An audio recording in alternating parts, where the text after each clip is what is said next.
अस्सलाम वालेकुम दोस्तों, कैसे हो? ठीक हो? तबीयत ठीक है आप लोग? उम्मीद करता हूँ कि आप लोग खैरियत से होंगे।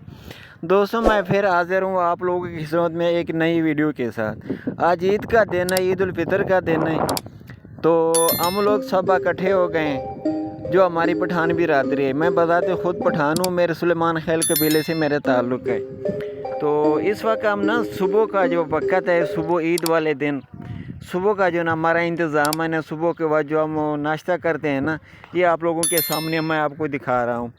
क्योंकि ईद वाले दिन हम जो जितने बिरादरी पठान बिरादरी हैं, जो इधर हम एक दूसरे के साथ रहते हैं ना, तो एक ईद वाले दिन हम एक ख़ास जगह है यानी कि एक घर हम मुंतखब करते हैं कि सुबह सुबह का जो नाश्ता हमने फलाने घर जाके खाना है। ठीक है, खाने के बाद जब हम सब लोग ये इंतज़ाम करते हैं ना, फिर हर कोई अपने घरों से ना चाय पका के लाता है। चाय बनाने के बाद फिर उसके बाद हम उस घर में जाते हैं जिस घर में हमने मुंतखब किया हो।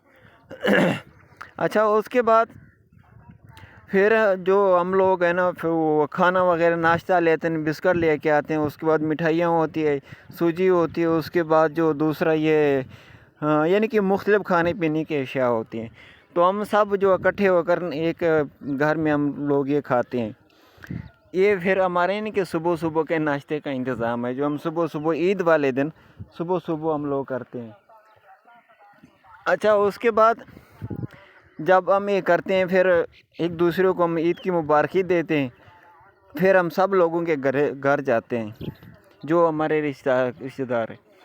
हम सब लोगों के घर चले जाते हैं, सबके घर बच्चों को हम मुबारकी देते हैं। मुबारकी देने के बाद फिर यानी कि खाने का इंतज़ाम हम करते हैं। खाने का हमारा इंतज़ाम ये है कि हम लोग जो ना सबके ज़िम्मे लगाते हैं कि आपने क्या चीज़ पकानी है, आपने क्या चीज़ पकानी है। यानी कि 5-6 घर हम एक दूसरे ना बात कर लेते हैं, तो हर कोई घर वाला ना अलग-अलग चीज़ पकाते हैं।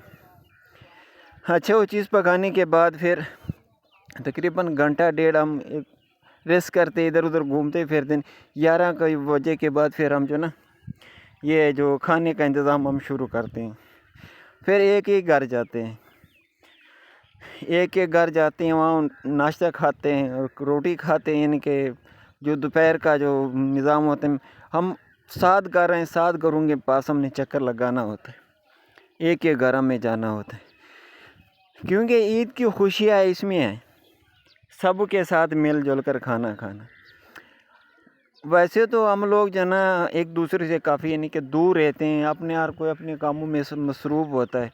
लेकिन सिर्फ ईद वाला जो दिन है, ईद वाले दिन हम सब लोग ना इकट्ठे हो जाते हैं कि इस दिन जो भी है हम रिश्तेदार है, ये सब जो हम आपको नज़र आने, हम एक ही बाप के औलाद हैं, कोई गैर नहीं है इसमें। सब हमारे ना चचेज़ाद भाई है। तो हम इकट्ठे होकर खाना खा लेते हैं। तो उसके बाद फिर जो निज़ाम होता है ज़िंदगी का, फिर वो करते हैं। क्योंकि ईद की खुशी इसमें है। वैसे तो हम ना इकट्ठे नहीं होते सिवाय ईद के दिन। हम ईद के दिन यहाँ इकट्ठे होते हैं, क्योंकि ये जो वक़्त है ना, ये जो निज़ाम है हमारा, जो हम ईद वाले दिन करते हैं, यकीन से इसकी जो खुशी है ना, हमें कभी नहीं भूलती। क्योंकि इस जगह पर हम सब छोटे बड़े सब इकट्ठे हो जाते हैं, रोटी खाते हैं, खाना नाश्ता करते हैं। ये हमारे लिए एक इंतहाई दिलचस्प निज़ाम होता है, क्योंकि हमारी खुशी इसी में है। सब मिलजुल कर ना खाना खा लेते हैं। और दूसरी चीज़ मैं आप लोगों से ये भी दरख्वास्त करना चाहूँ कि जिस तरीके से हम यहाँ इस जगह पे इकट्ठे हो गए, मेरे सब लोगों से दरख्वास्त है, चाहे कोई भी हो, कि आप लोग भी इस तरह इत्तेफाक से वक़्त गुजारें। इत्तेफाक में बहुत ज़्यादा बरकत है। वस्सलाम।